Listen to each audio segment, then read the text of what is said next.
एवढा गोड खेळाडू विराट कोहली किती श्रीमंत आहे, 10,000 रुपये लिटरचं पाणी पितो, सामान्य पाणी पित नाही, 10,000 रुपये लिटर. ऐका आहे पोरांनो, इतका विराट कोहली आवडतो, त्याच्यासारखा बॅट्समन नाही. त्याची बॉडी स्टील बॉडी आहे महाराज, 1-2 सेकंदात तर 2 धावा घेतो बघा, एवढ्या स्पीडचा गडी आहे. पण तो विराट कोहली, त्याच्या बायकोचं नाव अनुष्का शर्मा, दोघा जणांचे पैसे एकत्रित केले तर भारत देश कर्जातून मोकळा होतो. 10-5 कोटी नाही, 10-5 एकर नाही, एवढा श्रीमंत विराट कोहली आणि अनुष्का शर्मा 3 महिन्यापूर्वी वृंदावनला गेले होते. वृंदावनला, आणि त्या वृंदावनच्या प्रेमानंद बाबाच्या आश्रमामध्ये बसले होते. आपल्या छोट्याशा बाळाला घेऊन त्या आश्रमातल्या प्रेमानंद बाबाला विचारत होते, बाबा आम्ही कसं जगलं पाहिजे. एवढा श्रीमंत खेळाडू, 1 नंबरची बॉलिवूडची हिरोईन जर साधूला विचारते आम्ही कसं जगावं, तर आपण भीमसेन महाराजांना विचारलं पाहिजे, काशीगिरी महाराजांना विचारलं पाहिजे, नगद नारायण महाराजांना विचारलं पाहिजे, माऊलीच्या ज्ञानेश्वरीला विचारलं पाहिजे, तुकोबारांच्या गाथ्याला विचारलं पाहिजे. महाराज आम्ही महाराष्ट्रीयन आहोत, आम्ही कसं जगलं पाहिजे. संत तुम्हाला मार्ग दाखवतील बघा. त्या प्रेमानंद बाबाला 2ही किडण्या नाहीत, तरी ते प्रेमानंद बाबा का जिवंत आहेत, त्याचं कारण ते राधेचं भजन करतात. ते म्हणतात राधाच माझी किडनी आहे, राधा राणीच माझी किडनी आहे, राधाच माझी प्राणवल्लभ आहे. ज्या शरीरात किडनी नाही त्या डॉक्टरांना विचारा, इथं बसलेल्या माणूस जगत नाही. राधेच्या नावानं जर साधू जिवंत आहे तर त्या राधेला आपण काही पण म्हणू नका. काही म्हणतात तिचं लग्न झालेलं आहे, तिनं देवाशी लग्न केलेलं आहे.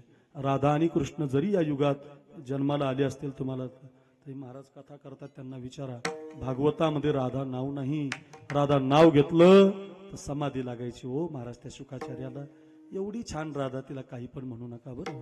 वृंदावन का कन कन बोले जय जय श्री राम, वृंदावन का कन कन बोले जय जय श्री राम, वृंदावन का कन कन बोले जय जय श्री राम, वृंदावन का कन कन बोले जय जय श्री राधे, वृंदावन का कन कन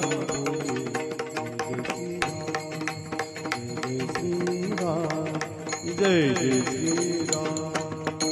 रोज म्हणा, तुम्ही 5 मिनिटं रोज म्हणा, जय जय राधा रमण हरी बोल, जय जय राधा रमण हरी बोल,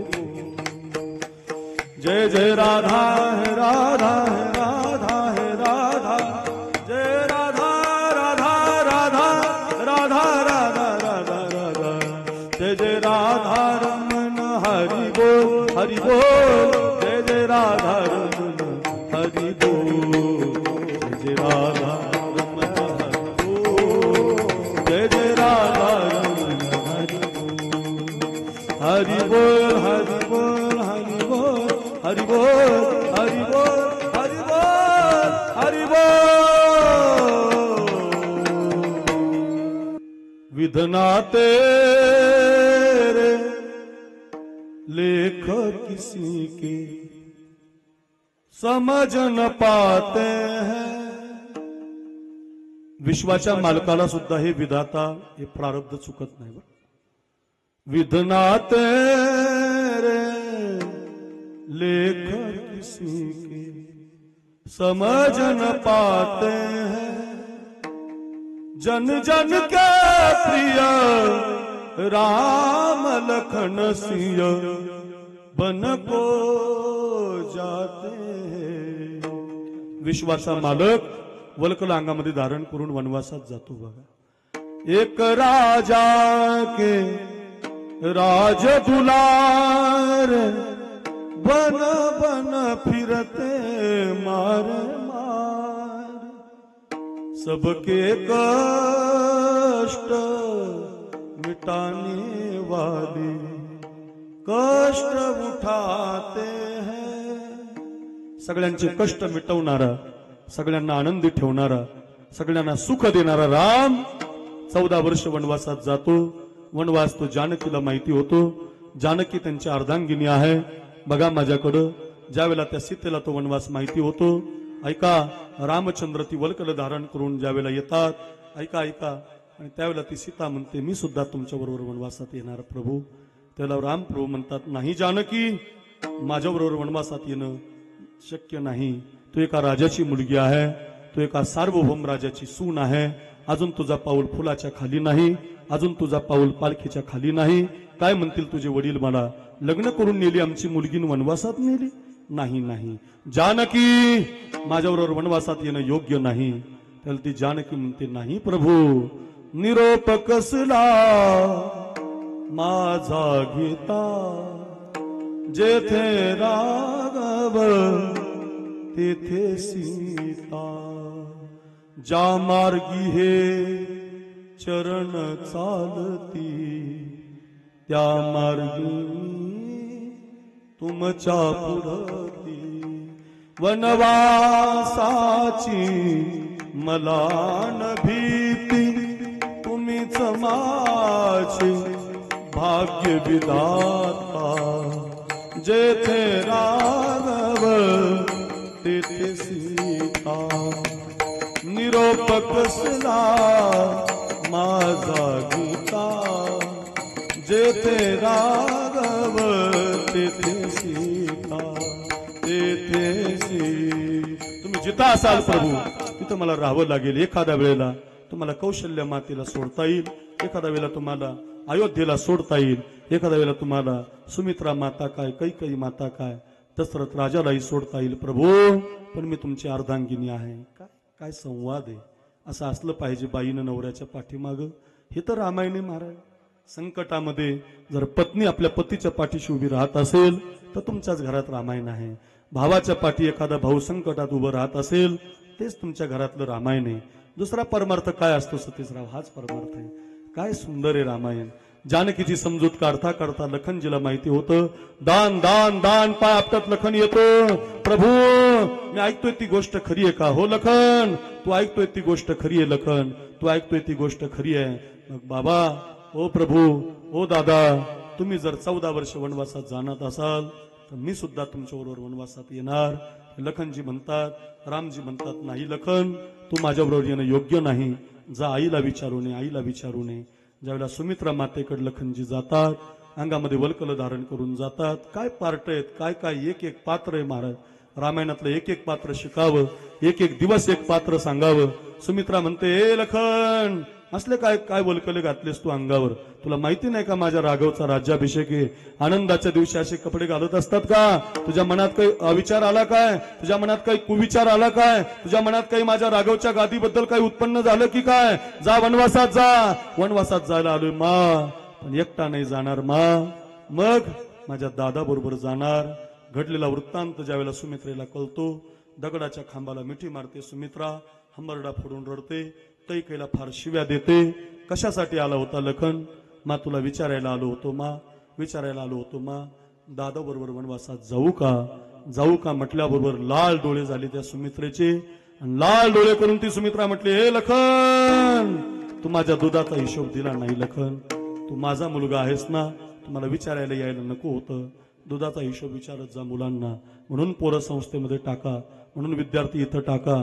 संस्कार मिळाले पाहिजेत पोरांना. बघा, 8 वर्षाचे होते छत्रपती शिवाजी महाराज. हे जवळाला सगळ्या तरुणांनी ऐका. 8 वर्षाचे होते छत्रपती शिवाजी महाराज. त्या रायगडावरच्या त्या राजगडावर, शिवनेरी गडावर ते खेळत होते. तानाजी होता, येसाजी होता, खंडोजी होता, मुरारबाजी होता. सगळ्या समाजाची वंजारी, माळी, धनगर, मराठा सगळ्या समाजाची पोरं घेऊन राजे खेळत होते. खेळता खेळता काही याचक लोक, भिक्षुक लोक धावत आली होती. हे बाळराजा, हे शिवबा, भूक लागली रे, काही खायलाच भेटलं नाही रे 2-4 दिवस, काही खायला मिळेल का? धावतच गेले होते 8 वर्षाचे महाराज. मासाहेब, जिजाऊ मासाहेब, मासाहेब, आऊ साहेब. आपल्या दारात कोणीतरी भिक्षुक आलेत, कोणीतरी याचक आलेत, भाकरी मागतात खायला. आपल्या टोपलीतली भाकरी त्यांना देऊ का? देऊ का म्हटल्याबरोबर कॉलर धरून जोरात कानाखाली मारली होती. लाल झाला होता गाल. लाल झालेला गाल पाहून रडत होते शिवाजी महाराज. का मारला आई मला? मी तर तुला चांगलं विचारलं ना, मा भाकर देऊ का? त्याच्यासाठीच मारलं बघ शिवबा. तू विचारलं कस काय? न विचारता तू भाकरी जर दिली असती तर माझ्या दुधाचा हिशोब तू दिला असता. मला न विचारता भाकरी द्यायला पाहिजे होती बघ. मला विचारून तू भाकरी देतो? जोरात काना खाली मारली. चुकलं तर मारत जा.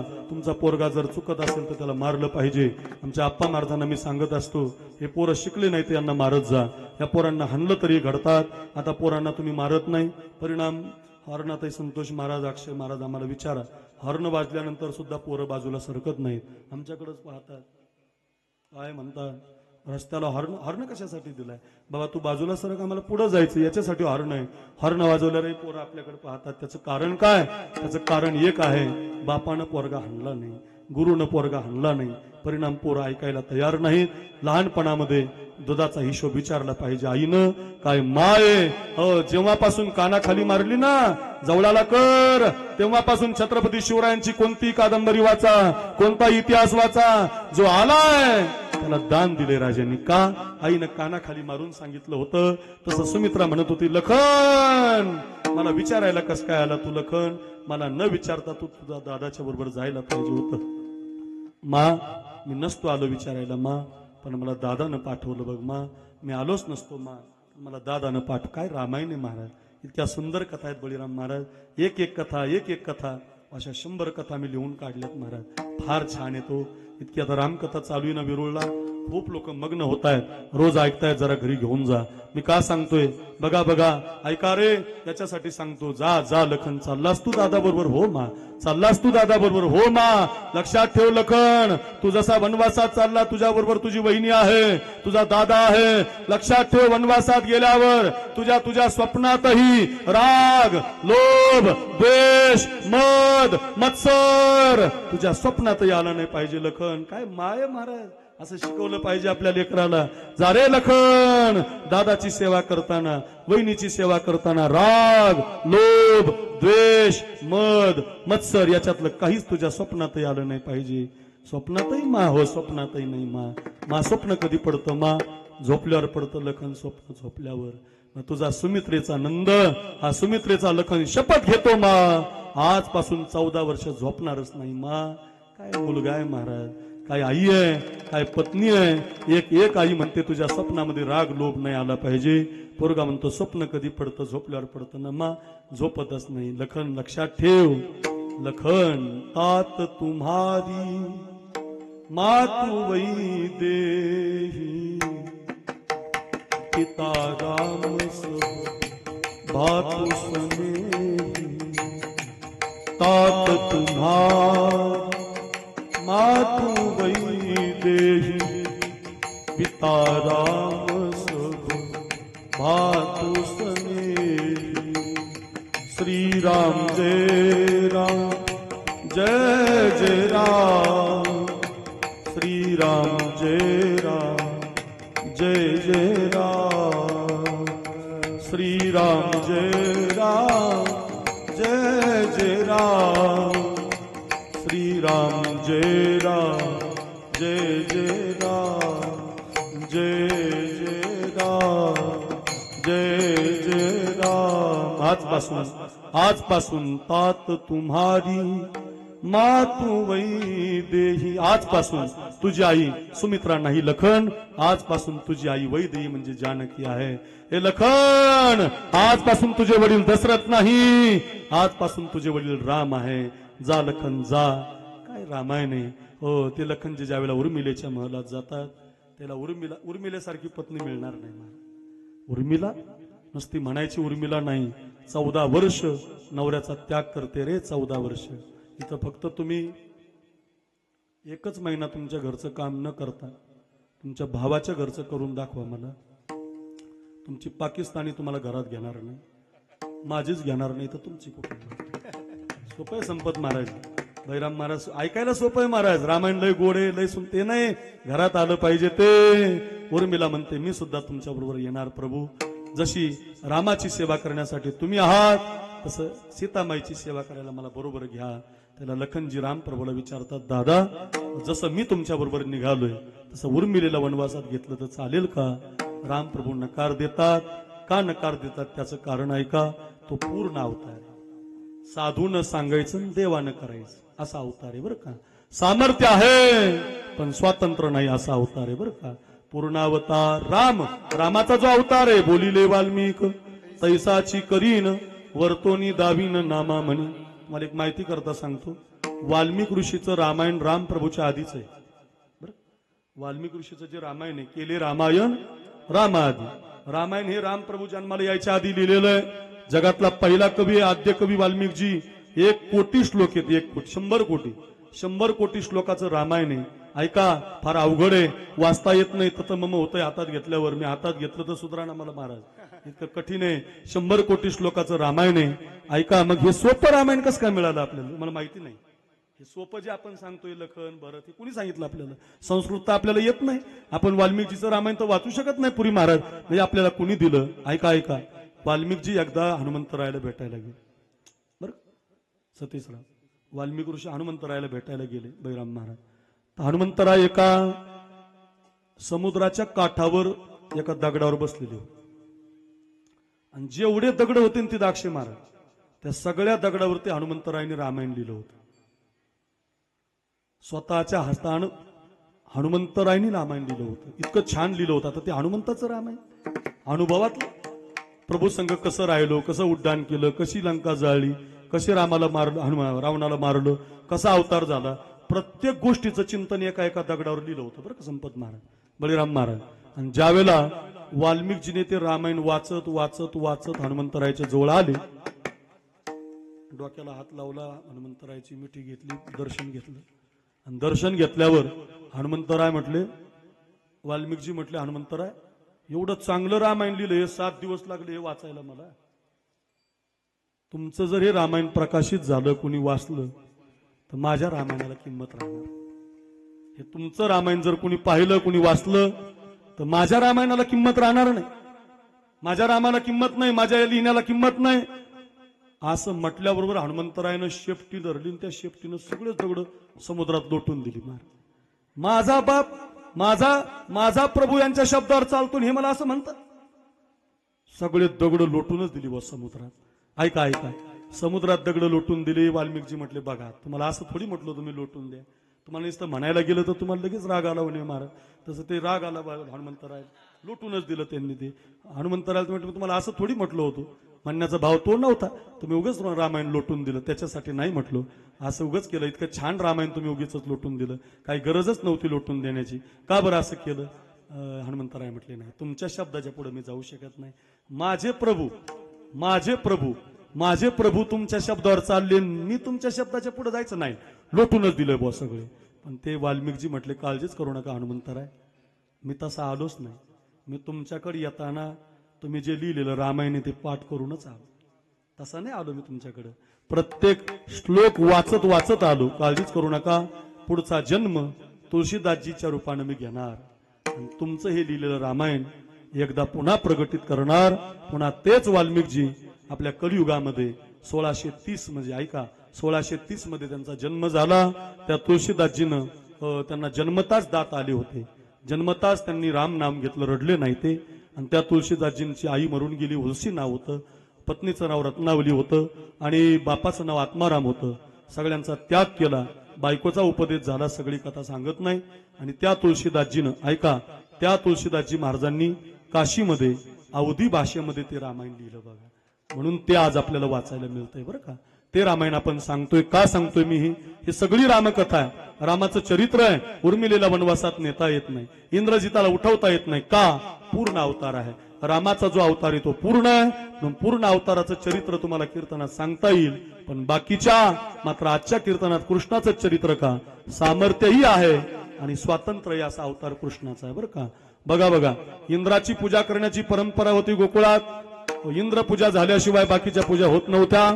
इंद्राची पूजा करण्यासाठी इकडे बघा, इंद्राची पूजा करण्यासाठी सगळ्या गवळणी जायच्या. भगवान कृष्ण गोकुळात आले.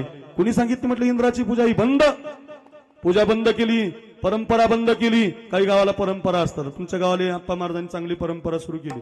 नवरात्रामध्ये तुमच्या गावाला काशीगिरी महाराजांचा सप्ताह असतो, परंपरा आहे तुमच्या गावाला. तुमच्या बळीराम महाराजांच्या गावाला सावता महाराज पुण्यतिथी सप्ताह असतो. वणवे महाराजांच्या हिवरा भातीला गणेश चतुर्थीला सप्ताह असतो. अक्षय महाराजांच्या गावात अजून त्यांनी नेलं नाही, मला माहिती नाही.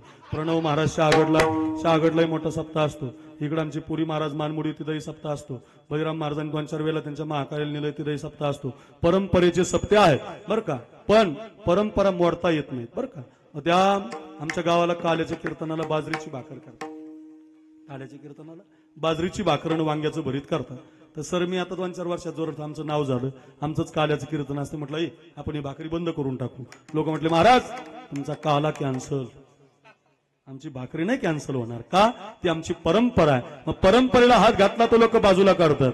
गोकुळाची परंपरा, इंद्र पूजा, भगवान कृष्णाने सांगितलं ही करायची नाही, बंद. परिणाम इतका पाऊस पडला जसा काल आमच्या गौराईला पडला. लई पडला आप्पा महाराज, गुडघ्या इतकं पाणी दारात आहे. इतका पाऊस पडला, गोकुळ वाहून जाण्याची पाळी आली. इतका पाऊस पडला. तुम्हाला वाटलं बैराम महाराज पूजा केली? अजिबात नाही. संपत महाराज गोवर्धन उचलला, त्याच्या खाली गोकुळ उभं केलं, पण पूजा नाही केली बरं का.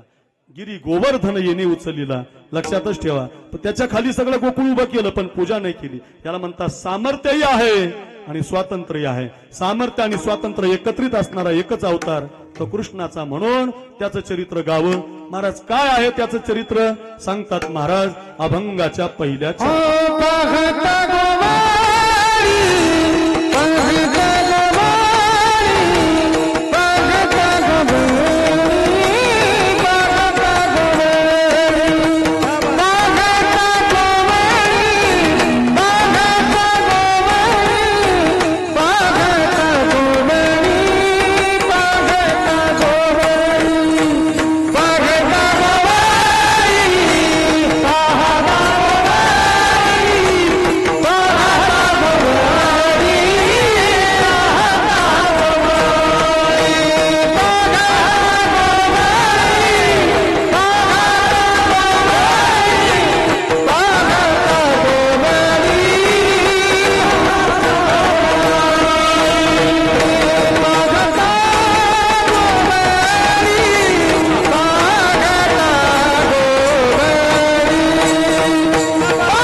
गोड चाली गायला. एकात एक 3 का 4?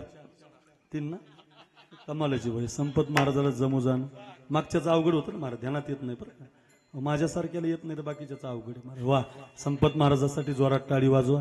किती गोड चाल लावली. पाहता गोवळी. आमच्या या संस्थेवर आमच्यावर प्रेम करणारं एक व्यक्तिमत्व महादेव दादा खरसाडे सोलापूरकर यांना विनंती आहे आप्पा महाराजांची माझी. मागं तुम्ही थांबलेले आहात, जरा पुढे या. तुमच्या हाताने काही सत्कार करायचे, पुढे मागं बसलेत ते त्यांना इकडे आणा. पुढे या, पुढे या, पुढे. हे सोलापूरवरनं लांबून आलेले आहेत, या पुढे. विठाला विठाला विठाला.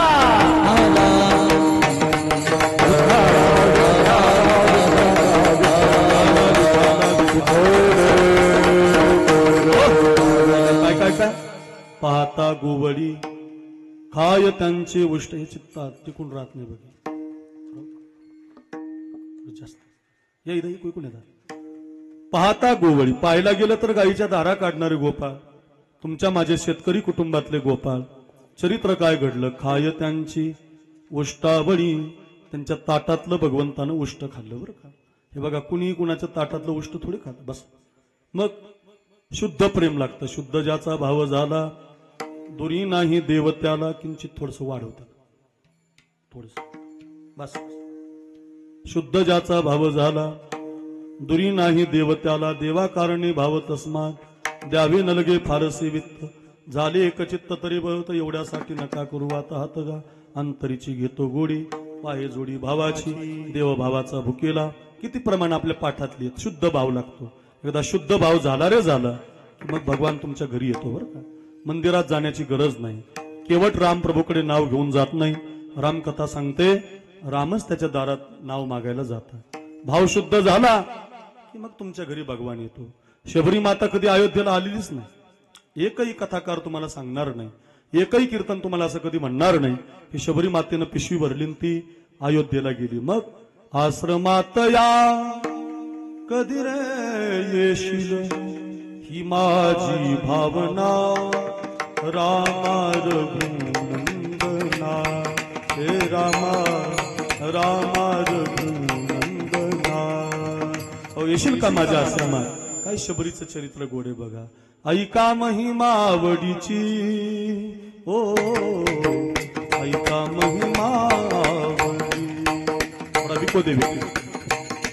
ऐका महिमावडीची ओ ऐका महिमावडी. बोरे खाय भिल्लणीची, बोरे खाय भिल्लणीची, बोर प्रेमाचा भुकेला, बोर प्रेमाचा भुकेला, भुकेला बोर प्रेमाचा भुकेला, भुकेला बोर प्रेमाचा भुकेला. शबरी माता आहे. शबरी माता नाही, विश्वाचा मालकच तिच्या झोपडीवर जातो. अर्थ असा आहे, तुमचा भाव शुद्ध असेल तर देव तुमच्या घरी येतो. तसंच झालं. फार शुद्ध भाव आहे बुवा. इतकं प्रेम आहे. सांगा गे कुणी सांगा माझा कृष्ण देखील का कुणी सांगा. पाहिलाय का आमचा काना. इकडं दिसला का, इकडून दिसला का. माता शोभे पिंपळ पान, मेघवर्णाई साजान, त्याला म्हणती श्री भगवान. त्याला भगवान म्हणतात. त्याच्या कपाळी पिंपळाचं पान आहे. तो सावळ्या वर्णाचा आहे. दिसलाय का आमचा काना. दिसतोय का कुठं काना. काय प्रेम असेल महाराज. दिसला नाही तर रडायच्या बघा गवळणी. गोपाळांचं तर फार प्रेम महाराज. एकदा पेंद्याच्या घरी कडी केली होती. तुमच्याकडे कडी करतात ताई. कडी करतात आटो द्यावाले. हा ताई कडी करतात. कडी करतात. कडी जवळाल्या ताकाची असते, ताकाची. दह्याची असते, हो हो आमसुलाची असते. थोडीशी आंबट असते, थोडीशी तिखट असते, थोडीशी गोड असते. फक्त ऐका, तोंडाला पाणी बिणी येऊन नका देऊ. उमेश फार छान असते. चटक्याच्या उन्हात फार चांगली लागते. चटकदार अगदी अशी, अगदी टेस्टेड. संपत महाराज टेस्टेड कडी केली होती. फार छान करायची हो जुन्या काळात. लई गोड महाराज. सप्त्यालाच पूर्वी असायची शिरा भात कडी. आपल्या मराठवाड्यात सरपंच जना सरपंच शिरा भात कडी होती की नाही. तुकारामजी तुमच्याकडं सतीशराव शिरा भात कडी का का का. त्याचं कारणच महाराज, लोक गरीब होते महाराज. हायवेला जमिनीन, बी बियाणं निरनिराळीन, ऊसाची बियाणं आली. मग आता थोडे पैसे आले लोकांकडे. त्या काळात सप्ताह म्हणजे फुकट असायचा. कीर्तनकार फुकट, गायक फुकट. त्यामुळं त्या सप्त्याला काय शिरा भात कडी. आणि ती कडी अशी व्हायची ना महाराज. त्याच्यात नगद नारायण महाराज उतरायचे, भगवान बाबा उतरायचे, भीमशे महाराज उतरायचे. प्रसाद व्हायचा देवाचा. दोन दोन दोन दोन चार चार दोरनं लोक अशी सणासण हाणायची महाराज. कडीच तशी व्हायची बघा. फक्त ऐका, तोंडाला पाणी बिणी येऊ नका देऊ. अशी ती कडी केली होती पेंद्याच्या घरी. इकडे बघा सगळ्यांनी 2 मिनिटं. पेंद्याच्या कडीला आईनं कडीला तशी फोडणी दिली. जिरे मोहरी चटणी टाकली, वरून कडीपत्ता टाकला, थोडंसं ताक टाकलं. चटकदार अशी कडीचा वास असा दारामध्ये आला. तो पेंद्या दारात खेळत होता. धावतच गेला. आई आई आई काय बनवलं. आई म्हटल्यावर पेंद्या प्यायला कडी केली आपल्याला. असं काही दे ना आई मला. आईनं लगेच लेकराला दिली एका ग्लासात. आपले 12:15 वाजल्यामुळे त्यानं घेतली कडी प्यायला सुरुवात केली. वनवे महाराज जशी कडी प्यायला सुरुवात केली, अक्षय महाराज पुढे गेला का. फोन आला बरं. आमचे माणूस गेल्यावर मला करमत नाही. कुठे पुढे गेला बरं काय. आणि मग जशी कडी दिली, इकडे बघा इकडे बघा, जशी कडी दिली तशी त्याने प्यायला सुरुवात केली. पेंद्यानं जशी कडी प्यायला सुरुवात केली ना, जवळाले ग, तशी त्याच्या जिभेला चव लागली. इतकी टेस्टेड झालती ना, बरोबर मीठ, बरोबर तिखट, थोडीशी आंबट, थोडीशी गोड, एकदम मधुर, इतकी भारी झाली. आणि पेंद्याला वाटलं ही कडी माझ्या कृष्णाला किती आवड. याला मैत्री म्हणावं बरं का, याला म्हणायचं सखा. आपल्याला जे आवडतं ते आपल्या मित्राला नेलं पाहिजे. मैत्री कधी टिकली जाते महाराज, तुम्ही गरीब असू द्या हो, मैत्रीला फक्त तुमचं अंतकरण शुद्ध लागतं, कायम ध्यानात ठेवा. मैत्री फार पवित्र नातं आहे महाराज. काय मैत्री महाराज, अहो जिभेला चव लागली ती कडी आहे ना महाराज, इतकी आवडली. आणि जशी चव लागली तशी त्या पेंद्याला वाटलं ही कडी माझ्या सख्याला किती आवडल, माझ्या कानाला किती आवडल, माझ्या कृष्णाला किती आवडल. काय मैत्री. मित्र सुखामध्ये नाही, लक्षात, मित्र दुःखामध्ये नाही, सुखात आठवला पाहिजे. मित्राची आठवण सुखामध्ये झाली पाहिजे, कायम ध्यानात ठेवा, दुःखामध्ये नाही. तुमचं चांगलं चाललं ना, चांगलेपणा तुमच्या मित्राला तुम्ही सांभाळलं पाहिजे. तुमचा मित्र अडचणीत असेल तर त्याला मदत केली पाहिजे. तो जर आता थोडासा गरीब असेल तर त्याला घरी आणलं. अहो कृष्ण परमात्मा आहे आणि सुदामा गरीब आहे महाराज. काय वर्णन केलंय त्या सुदाम्याचं भागवतामध्ये, इतका साधा आहे महाराज, कपडे घालायला नाही हो त्याला, फाटलेले कपडे आहेत, हातातली काठी तुटकी आहे, इतका गरीब मित्र आहे. पण तो सुदामा आल्याबरोबर भगवंतानं त्याला मिठी मारली हो महाराज. लक्षात ठेवा, मैत्रीचं सुख हेच असतं महाराज. ध्यानात ठेवा, जसं जिभेला चव लागली तसं पेंद्याला वाटलं ही कडी माझ्या कृष्णाला किती आवडल. पण ते पेंद्याच्या आईचं आणि यशोदेचं लय कडाक्याचं भांडण झालं होतं. यशोदेला पेंद्याची आई जमत नव्हती, पेंद्याच्या आईला यशोदा अजिबात आवडत नव्हती. आणि आता कढी न्यायची यशोदेच्या पोराला. बरं कढी सांगावं आईला न्यायची तर आई आता ग्लासात वाटीत जगात देते की नाही मोठा प्रश्नच आहे. म्हणून त्या पेंद्यानं आईला घुमायला सुरुवात केली. एक वाक्य सांगू, शिवा महाराज, जेवढे ऐकतेच कीर्तनकार, गायक, वादक सगळ्यांनी ऐका. तुम्हाला कुणाकडून काही मिळवायचं असेल तर गोड बोलच. गोड बोललं की काम होतं. आमच्या गावात दादा एक बळीराम दादा, म्हणजे तू नाही बरं, आमच्या गावात एक बळीराम करे नावाचा व्यक्ती दोंडरायमध्ये, अजून त्याला ट्रॅक्टर नाही, बैल नाही, पण 10 एकर शेत त्याच्यासारखं कुणाचंच नाही. म्हणाल मग कस काय नांगरणी कस काय करतो, पाळी कस काय आणतो. त्याचं एकच काम आहे, गावात सकाळी उठला की रामराम पाटील, काय तुमची सरकी आली, म्हणतो वा एक नंबर गावात तुमचं काम आहे हो. पाटील म्हणतो बैल जोडी लागते का तुला, जाय घेऊ. रोज असं लोकांकडून जाणतं. फक्त गोड बोला महाराज. जगामध्ये गोड बोललं की समाज तुम्हाला तळ हाताच्या फोडाप्रमाणे जपतो.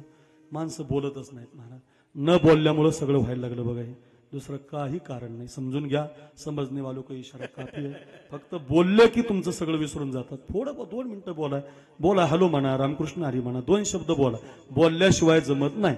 लोक नाही बोलले की मग तुमची तक्रार करतात. बोललं पाहिजे, फोन घेतला पाहिजे, लोकांना 10 मिनिटं दिले पाहिजे, बोललं पाहिजे. हो महाराज म्हटले, साचा आणि मवाळ, मितुल्या आणि रसाळ, शब्द जैसे कल्लोळ अमृताची. माऊलींची ओवी आहे. तुकोबाराय म्हटले, मधुरा वाणी ओठी, तो का म्हणे वा. आणखी एक प्रमाण सांगतो, वेचिते वचन, काय काय काय, वेचिते वचन जेणे होय समाधान. लोकांचं समाधान होईल अशी वाणी तुमची असली पाहिजे. गोड बोललं पाहिजे. चला मी कशासाठी सांगतो, त्यानं आईला बोलायला सुरुवात केली. आई काय तुझ्या हाताला चवे, किती मस्त कडी केली आई, किती छान कडी आहे, काय तुझ्या हाताला चवे, अन्नपूर्णाची आई तू, काय मीठ पडलंय, किती गोड आहे, किती तिखट आहे, किती आंबट आहे, अगदी बरोबर झाली आई. आई म्हटली, मला घुमू नको पेंद्या, मला माहिती आहे तुला कडी नक्की जास्त पाहिजे, तुझ्या मित्राला न्यायची. मी तुला ग्लासात, वाटीत, जगात, मागात, तोंडात देणार नाही, कशातच देणार नाही. लोटीत, वाट्यात, जगात, तांब्यात भेटणार नाही. मग कशात पाहिजे, देणारच नाही. आता अवघड झालं ना बळीराम महाराज. कडी तर पाहिजे यादव गुरुजी, पण आई आता ग्लासात देत नाही, वाटीत देत नाही, संपत महाराज तांब्यात देत नाही. मग आता काय करायचं. म्हटलं आई मला तुला एक तांब्या भर म्हटली. आईने एक तांब्याभर दिली. तुम्ही सगळ्या बहिणी माझ्याकडे बघा, सगळे पुरुष माझ्याकडे बघा. पहिलं चरण कळल, भाव कळल. भाव फक्त कीर्तनाचा हृदयापर्यंत गेला की माझा प्रवास सुखाचा होईल. आमच्या या संस्थेच्या वर्धापन दिनाचा सप्ताह सफल होईल. बरोबर एक कथेत पहिलं चरण कळतंय, लगेच पुढे जायचं आपल्याला. एक तांब्यातली कडी फौजी दादा जशी आईनं दिली तसं त्यानं ते पेनानं प्यायला सुरुवात केली. इथं असा सेंट्रल लॉक टाकला मजबूत, पुढं इथून जे लॉक टाकला, आता मला बोलायचं तुम्ही समजून घ्या. तोंडात कडी भरली, तांब्या दिला फेकून, इतक्या स्पीडनं धावला. त्याला लवकर जायचं असतं, त्याला कायम अडचणी असतात, कायम ध्यानात ठेवायचं. लवकर ज्याला जायचं त्याला बैलगाडीवाला समाधातच उभं राहणार. त्याचं जायचं तर जाय. अक्षय महाराजाला, मला वनवे महाराजाला विचारतो, त्याला लवकर जायचंय का मोटरसायकलला असं मधातच उभं राहणार असतच.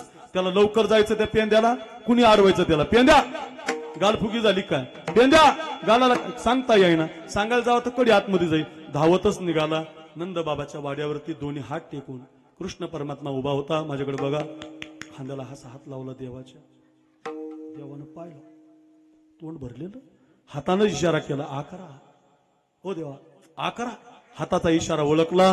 माझ्या विश्वाच्या मालकानं मोठा आ केला आणि पेंद्यानं आपलं तोंड देवाच्या तोंडाला लावलं आणि आपल्या तोंडातली कडी देवाच्या तोंडात सोडून दिली. खाय त्या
पाहिला गेलं तर गायीच्या धारा काढणारे गोपाळ, पेंद्या वाकड्या बोबड्या सुदाम्या, पण खाय त्यांची उष्टावळी आपल्या तोंडातली कडी घेऊन जातात आणि देव प्रेमानं खातो. बरं का, याला म्हणतात शुद्ध भाव, शुद्ध प्रेम. मधुमंगलच्या अंगावरलं ताक पितो.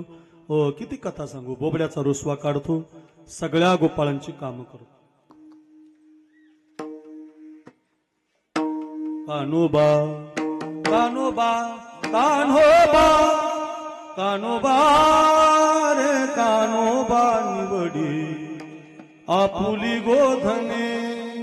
किती प्रेम असेल गोपाळ, देवावर रुसायचे गोपाळ. आपण कधी रुसत नाही. काय प्रेम असेल बघा. 5 पोळ्या 3 भाकरी 5 पोळ्या. तुमची गुरुवारी रखमाजी महाराज म्हणायचे.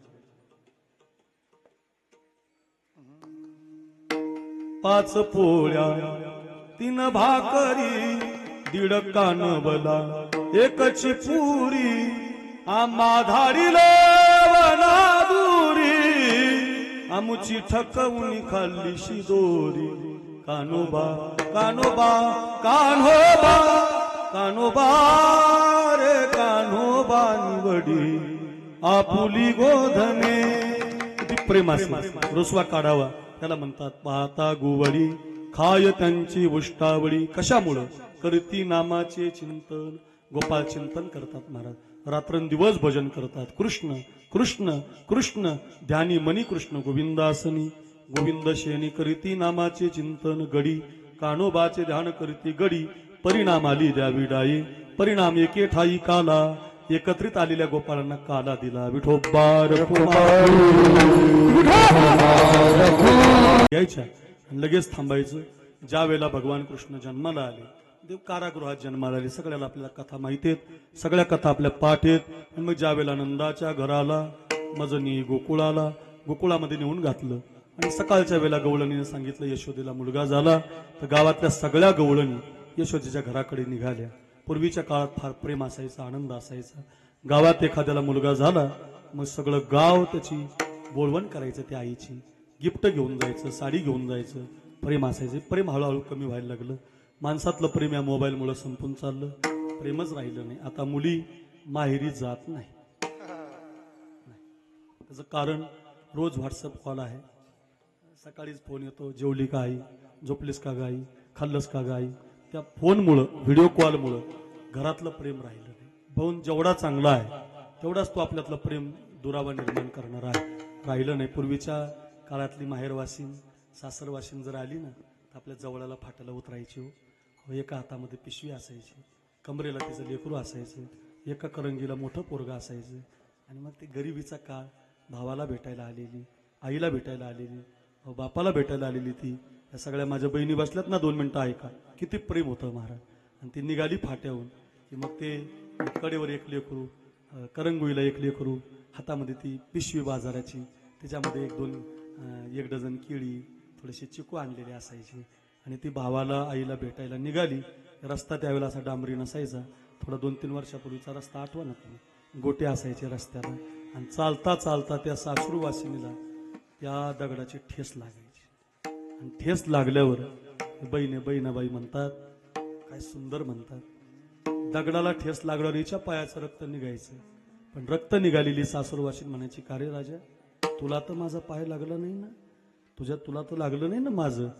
बघा, तिच्या पायातून रक्त यायचं संपत महाराज. पण माहेराच्या वाटाच्या दगडाला जरी पाय लागला तरी ती दगडावर नाराज होत नव्हती. काय प्रेम असेल महाराज, तुम्ही ऐकलं असेल बघा. माझ्या माहेराच्या वाटे, फार गोडच बहिणाबाईंनी लिहिलेलं आहे महाराज. इतक्या सुंदर ओव्या लिहिल्या बहिणाबाई. आज माहेराला झाली झाली व पहाट, आली आली डोळ्यापुढे माझ्या माहेराची वाट. लय गोड असायचं, फार प्रेम असायचं. हो, दगडाला जरी लात लागली तर माणूस म्हणायचं माझ्याच गावचा रस्ता आहे. हे प्रेम संपून गेलं महाराज. आता मोबाईलमुळे प्रेम राहिलं नाही. कुणी कुणाला बोलत नाही, कुणी कुणाला वेळ देत नाही. व आता मुली सुद्धा बापाला बोलताना दिसत नाही. चला, मी का सांगतो, प्रेम होतं गोकुळात. गोकुळ प्रेमाची नगरी आहे. सगळं गोकुळ पाहायला गेलं यशोदेच्या पोराला. पहिली गवळण गेली होती संपत महाराज. हातामध्ये सोन्याची मूठ घेतली होती. 1 लाख रुपये जरी झाला असलं तरी, 1 लाख रुपये जरी झाला असलं तरी मुठभर सोनं घेतलं होतं. आमच्या सतीसरावांसारखी श्रीमंत होती पण दिलदार होती. लोकांना पंगत घालणारी गवळण होती. काय गोड माणूस आहे, लोकांना पंगत दिली रात्रीची. आमच्या आप्पा महाराजांच्या विद्यार्थ्यांना गेल्या वर्षी कपडे घेतले महाराज. असं पाहिजे, असा माणूस पाहिजे बघा, इतका गोड माणूस पाहिजे बघा, देणारा पाहिजे रे. जो देत असतो त्याचं डबल होत असतं बघा. गवळण मुठभर सोनं घेऊन निघाली. माझ्या गावच्या राजाला, माझ्या गावच्या पाटलाला मुलगा झाला. यशोदेचा पोरगा हातामध्ये घेतला संपत महाराज. सोन्याची मूठ वाळून टाकली, बाहेर आली. रांग लागली होती मोठी. आता इथं काय कमी गवळणी नाही. 2री 3री 4थी 5वी 6वी 8वी रांग लागली होती. काशीगिरी महाराजांच्या मंदिरापर्यंत रांग गेली होती. खाली कालिका माता आमच्या फौजेची, तिथपर्यंत काही गवळणी लांब गेल्या होत्या. सगळ्यांची रांग लागली होती. पहिलीनं पाहिलं होतं, बाहेर आली. बाहेर आल्यावर तिला विचारलं गेलं, बाई कसा दिसला ग तुला कृष्ण? सावळा आहे का, गोरा आहे का, निळा आहे का, पांढरा आहे का, सांग ना ग तिचा पोरगा कसा आहे? ती म्हटली, बाई हे सावळा गोरा निळा जाऊ दे, मी एक मूठभर सोनं घेऊन गेले. त्या यशोदेचं पोरगा हातात घेतलं, त्याच्या चेहऱ्यावरून पोराच्या त्या चेहऱ्यावरून सोन्याची मूठ वाढून टाकली. त्याला मन भरून पाहिलं, पण त्याला पाहिल्यापासून त्यानं माझं मनच वेधून घेतलंय.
महाराज हे जरी तिकडे नगर जिल्ह्यात असले तर ते बीड जिल्ह्यातले, तुम्ही बीड जिल्ह्यातले मला माहिती. हे बीड जिल्हे गायन वादन बीड जिल्ह्यात. इकडे इंडस्ट्रीज नाही, तेलाच्या कंपन्या नाही. ते आमचा सोलापूरचा दादा म्हणत असतो, इकडे आमच्याकडे काय नाही, तेलाच्या कंपन्या नाही, इकडे काही मजा नाही, पैसे नाही जरा इकडे. पण आमच्या बीड जिल्ह्यात गायक वादक तोटाच नाही. महाराज 2 फुटाला एक महाराज, 1 फूट गेला की महाराज आलाच, 2 फुटावर एक महाराज. त्याचं कारण हे बीड जिल्ह्याच्या मातीमध्ये इकडे दुष्काळ असल्यामुळे लोक जाय आळंदीला, जाय पैठणला, जाय शिकायला. आपल्याकडे ते क्रांतीचे बीड जिल्ह्यातली संपत महाराज काय गोड प्रमाण दिलं, वा काय गोड गवळण. पहिली म्हटली ते नेवेदिले मन, माझं मनच वेधून घेतलं. दुसरी गेली, अय अय बैराम महाराज कॉफी नाही करायची तिकडे काय. संपत महाराज कॉफी केली काय सांगायचं नाही, पास व्हायचं इथं बरं काय का. दुसरी गवळण गेली, दुसरी आपल्या जवळल्याची होती, अय तुम्ही जवळल्याला शिकायला आता इकडे ध्यान द्या. जवळल्याची होती, बिचारी गरीब होती, कुणाचं तरी शेतामध्ये खुरपण करायची, 10 रुपये 20 रुपये कमवायची. गरीबाचं घर होतं, बिचारी 10-5 रुपये कमवून कष्ट करून जगायची.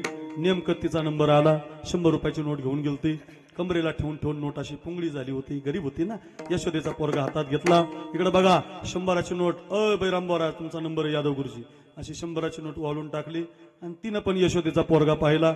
बाहेर आल्यावर बाकीच्यानं तिला विचारलं, बाई पहिलं दिसलाच नाही ग, मनच वेधून घेतलं म्हणते, माहितीच नाही तिला कसा आहे, तुला तरी दिसला का. ती म्हटली मग कसा दिसला. आई फार गोरी आहे म्हटली. बाप तर फार गोरा आहे, पण पोरगा मला सावळा दिसला, सावळा सावळा सावळा. देखिए लाल दादा सावळा, देखिए लाल दादा सावळा, देखिए लाल दादा, देखिए लाल दादा, देखिए लाल दादा, देखिए लाल सावळा, देखिए लाल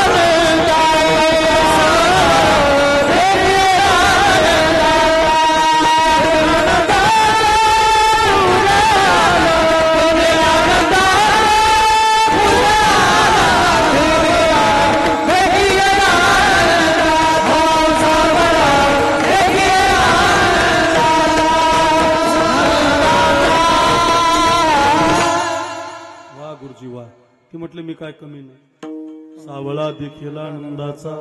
म्हटलं मी या पोरांचा गुरुचे, त्याच्या मोत्यांनी लगेच दिलं, फार गोड अगदी. सावळा देखील आनंदाचा. तिसरी गेली होती, तिसरी चांदीची मूठ घेऊन गेली ती. किशोर महाराज येडे. अय किशोर लक्ष दे माझ्याकडे बरं का, तुला जरा फोकसला आणायचं मला इकडे बघ बरं. काय काय किशोर महाराज फार गोड आहे, बीड जिल्ह्यातलाच पोरगा आहे, चांगला गातोय, आमच्या सगळ्यांच्या आता मैत्रीतला आलाय. निघाली तिसरी एक चांदीची मूठ घेऊन गेली होती. पहिली महाराज म्हटली माझं मन वेधलं, दुसरी म्हटली मला सावळा दिसला, तिसरी म्हटली बाई तुमचं जाऊ द्या ग बाई, सावळा काय दिसला, हिचं काय मन वेधलं, माझं वेगळंच झालं ग. काय झालं म्हटले, त्या यशोदेचा पोरगा पाहिल्यापासून माझी जात माझं कुळ सगळं हरपून गेलं.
किशोर महाराज बरं का, एकटा गिरी राहिला बघा, एकटा गिरी आता बरं. नाही गिरी म्हणजे तुम्हाला लय साथ दिली त्यानं, लय जोडी तुमची जोगाची खास आहे. आत्ताच मला वाटतं आपल्याकडे होते ना सप्ताहाला, हा मी पाहत होतो, मला सोशल मीडियाचा नादाची मी पाहत होतो तुम्हाला बरं का. वा ऐका मधून जायचं नाही रे, आवाज सोडित नाहीत मग बरं का. ऐका अर्थ असा, पहिली म्हटली माझं मन वेधून घेतलं, दुसरी म्हटली मला सावळा दिसला, किशोर महाराज म्हटले बाई या ते कोळ माझे गेले हरपोनी, चौथी म्हटली बाई तुमचं जाऊ द्या ग. मी तर त्याला भेटायला गेले, माझा इतक्या उन्हात नंबर आला, चटक्याच्या उन्हात उभे होते, घामाघूम झाले होते, तरी यशोदेचा पोरगा हातात घेतला, त्याला मन भरून पाहिलं, तुम्ही सगळींनी पाहिलं, तुमचं वेगवेगळं झालं, पण माझं असं झालं, त्यानं मला पाहिल्यापासून आणि मी त्याला पाहिल्यापासून माझं चित्तच त्यानं चोरून घेतलं. हरिणे हरिणे हरिणे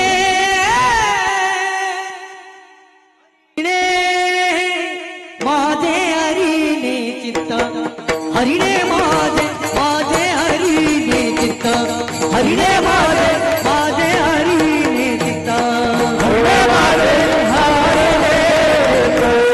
हरिणे माझे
आता कैसी जाऊ घरा, आता कैसी जाऊ घरा, जाऊ घरा. सगळ्या गायकांनी गोड अशा गवळणी गायल्या. आमचा बळीराम राहिला एक म्हणतोच करायची. पुढचं म्हण बरं. असे बरेच आता इथं गायक आहे. सगळ्या गवळणी पाहता पाहता आपल्या इथं 1:45 वाजला. आता भगवान रांगायला लागले. रांगता रांगता मोठे झाले. मोठे होता होता घोड्या झाल्या. सगळ्यांना माहिती आहे. गवळणी धावत आल्या. यशोदेला गारणं सांगायला लागल्या. यशोदा ऐकत नाही. बाळाचं गुणगुणाचं ताण, माझं पोरग काय तसं आहे का, काही म्हणतात लोक. एवढा गोड खेळाडू विराट कोहली किती श्रीमंत आहे. 10,000 रुपये लिटरचं पाणी पितो. सामान्य पाणी पित नाही. 10,000 रुपये लिटर. ऐका आहे पोरांनो, इतका विराट कोहली आवडतो. त्याच्यासारखा बॅट्समन नाही. त्याची बॉडी स्टील बॉडी आहे महाराज. 1-2 सेकंदात तर 2 धावा घेतो बघा.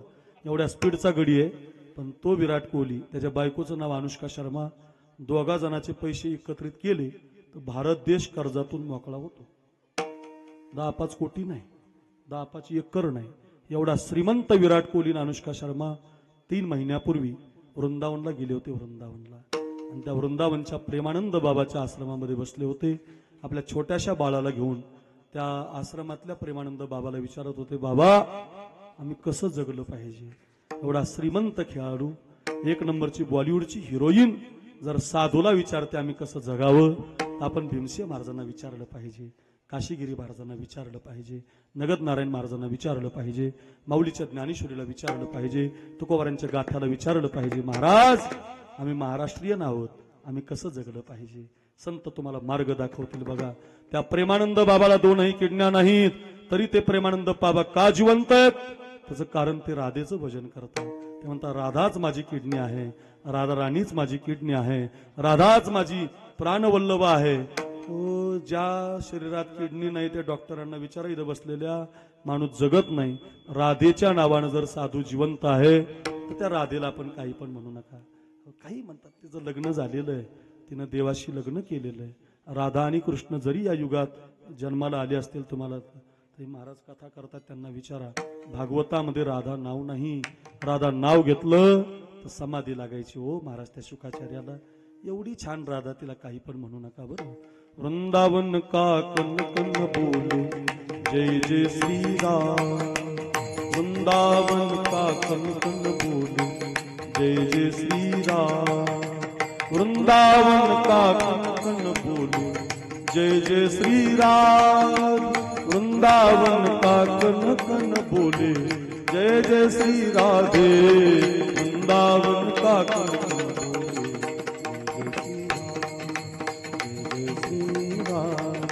जय जय श्री राम. रोज म्हणा तुम्ही 5 मिनिटं रोज म्हणा. जय जय राधा रमण हरी बोल. जय जय राधा रमण हरी बोल. जय जय राधा है राधा है राधा है राधा. जय राधा राधा राधा राधा राधा राधा राधा. जय जय राधा रमण हरि बोल हरि बोल. जय जय राधा रमण हरि बोल. जय जय राधा रमण हरि बोल. जय जय राधा रमण हरि बोल.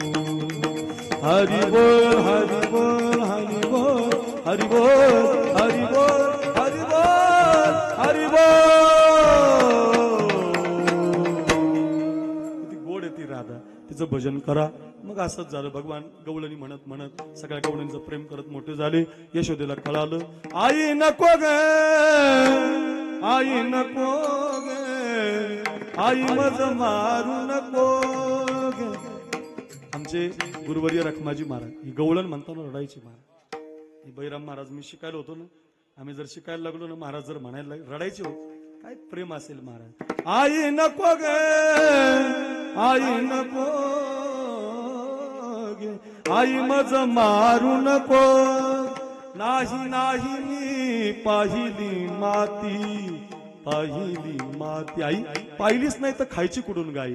यशोदेला कळालं पोरगा खोडकर झाला. 1 वाजल्यामुळे यशोदेनं पोराला सांगितलं उद्या जाई राणा. गावातले खेळ सुरू झाले राणामध्ये. लगोरी हमामा होतो तो. अनेक खेळ खेळले गेले बरं का. विटी दांडू चेंडू लगोरी नाना परी. खेळ मांडियेला यमुनेच्या तीरी गाई गोपाळ गाई गोपाळ गाई गोपाळ समगडी बना गाई गोपाळ समगडी बना गाई गोपाळ समगडी बना बना बना गाई गोपाळ समगडी बना गाई गोपाळ समगडी बना गाई गोपाळ समगडी बना वनामधी सगळी गोपाळ एकत्रित आली खांदे भार पोटी भूक काय खेळायचे सुख एक वाजला भगवंतानं सगळ्यांच्या शिदोऱ्या एकत्रित केल्या 3 दिवसाचं भजन 3 दिवसाचं नामस्मरण या सगळ्या विद्यार्थ्यांचे आई वडील एकत्रित आले जवळाला गाव एकत्रित आलं आप्पा महाराजांची संस्था भीमसिंह महाराज वरून पाहतायत काशीगिरी महाराज पाहतायत आनंद झाला एकत्रित जो प्रसाद केला त्यालाच म्हणतात एके ठाई काला तुका म्हणे भाविकाला हरिनामाचा खिचडी काला प्रेमे मोहिला साधने असा तो काला भगवंतानं वाटला भानुदास गीते गात प्रसाद देतो पंढरीना गोपाल कृष्ण भगवान की एक 5 मिनिटं फक्त